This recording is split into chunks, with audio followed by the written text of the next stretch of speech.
Hi, it's John here from Mindset Universe. In this video, I'm going to tell you how to start an anxiety journal, and that's by checking out the link in the video description, and there you'll get your free anxiety journal download today. Now this journal is full of blank journal pages, so you can fill these in, but there's also something a bit special.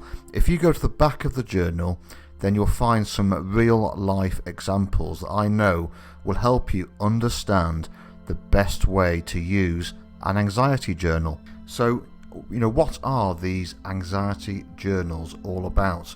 Well, they are a great way to understand what is causing you anxiety. They're also brilliant in letting you know how to stop anxiety in the future.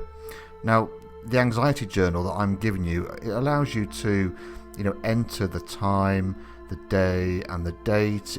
You can record what you felt at the time, when the actual anxiety happened, and it will let you note why or where it happened. And then you can document what you did and, really importantly, how you felt afterwards.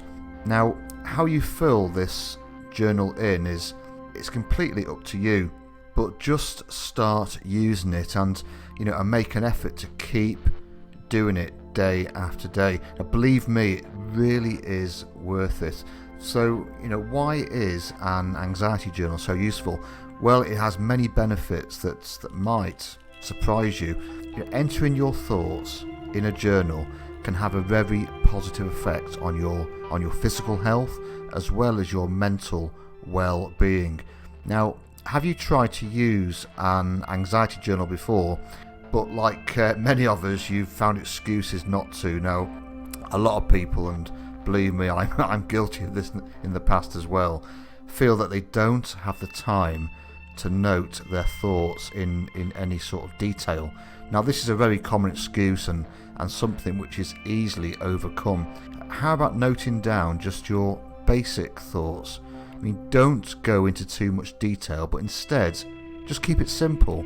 You can say something like, what happened, you can put that down, and also how you felt when that thing did happen. Also, how about if you can't really recall what happened, what triggered the anxiety, and also, why? In that case, just note down how you felt. Now, the good thing with journals, you can always go back through your journal and read these thoughts later. Now, I found that sometimes the memories do come flooding back later, so just leave a little bit of space under that feeling, just in case. So, how do you feel? Now, the benefits of using an anxiety journal are huge, and you'll be amazed at how quickly you get used to using one, and also how it helps you to identify what is causing the anxiety and also reduce the effects of anxiety and panic over time. Now, be sure to let everyone know how you feel in the video comments below, and if you haven't done so already, don't forget to subscribe to my channel and hit the bell notification, and I'll make sure you're the first to see all my latest videos. Okay, thanks for watching, and as always, try not to worry when you don't have to.